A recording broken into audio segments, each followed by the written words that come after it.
असं आहे की जामिया इस्लामिया जी अक्कलकोवाची संस्था आहे, या संस्थेत 750 कोटीहून अधिक रुपये देश आणि विदेशातून आलेले आहे.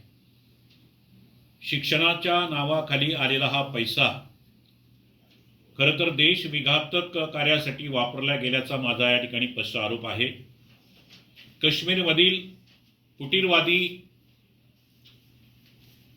आणि देशद्रोही शक्तींना बळ देणाऱ्या एका संस्थेला, जी आपल्या भारत सरकारनं ज्या संस्थेवर बंदी घातलेली आहे, अशा संस्थेला देखील जामियाकडनं या ठिकाणी फंडिंग करण्यात आलेलं आहे.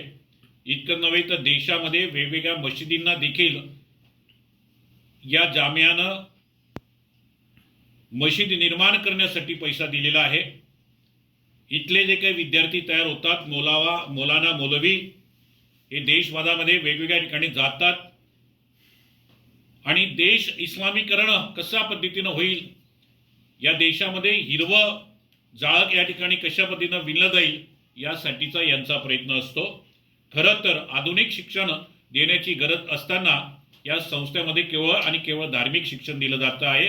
आणि म्हणून ज्या पद्धतीनं बनावट दस्तावेज असतील, विदेशी नागरिकांना या ठिकाणी आश्रय असेल, हे सगळे प्रकार जे आहेत अतिशय गंभीर आहेत. आणि म्हणून या संस्थेची तात्काळ या ठिकाणी मान्यता रद्द केली पाहिजे. संस्थेची संपूर्ण जमीन, इमारती हे सरकार दप्तरी जमा झाले पाहिजे, अशा प्रकारची माझी मागणी आहे. त्यांच्या वेगवेगळ्या योजनांसाठी त्या इमारतीचा वापर करा. समजा त्या मूळ आदिवासींना परत करण्याचे आदेश झाले. हो हो हो, मग त्याच्यावरती ते बरोबर आहे. मग त्या आदिवासींना तोडून ती जायची का? नाही, ते शासन ठरवे ना. जर त्या आदिवासींना असं वाटलं की आपल्याच आदिवासी बांधवांसाठी जर समजा हे वसतिगृह होत असेल, आश्रमशाळा होत असेल, एखादी प्रकल्प होत असेल आणि त्यांची तशी मान्यता असेल, तर काही अडचण नाही ना पुढे जायला त्यांच्या संमतीने पुढे जायला काही अडचण असेल. पण शासनाचा हेतू काय असेल? लोकहिताचा, आदिवासी कल्याणाचा. पण इथला यांचा हेतू काय चाललेला आहे? जामियावाल्यांचा हेतू काय? देशाला तोडण्याचा हेतू आहे. पुन्हा देशामध्ये अशा प्रकारची अराजकता निर्माण करणं हा हेतू आहे. देशाला हिरवं करायचं, अशा प्रकारची यांची भूमिका आहे आणि ती आम्हाला मान्य आहे. मागे मी 8 दिवसापूर्वी या विषयावर आम्ही निवेदन दिलेलं आहे. आपल्या देशामध्ये लव जिहादचे जे काही प्रकरण होत आहेत ते अतिशय गंभीर आहेत आणि शासन स्तरावर देखील त्याला जोरदार मोठ्या प्रमाणात कारवाई केल्या जात आहेत.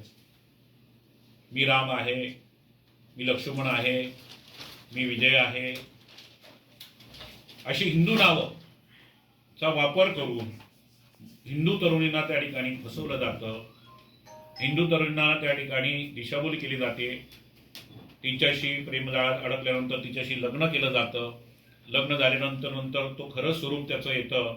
अरे तो राम नसतो, तो रहीम असतो, अब्दुल्ला असतो, कुणीतरी टिपू असतो, कुणीतरी औरंग्या असतो, हे तिच्या लक्षात येतं. तोपर्यंत वेळ निघून गेलेली असते आणि ती हिंदू तरुणी त्या मुस्लिम गुंडाचा पूर्णतः आरी गेलेली असते.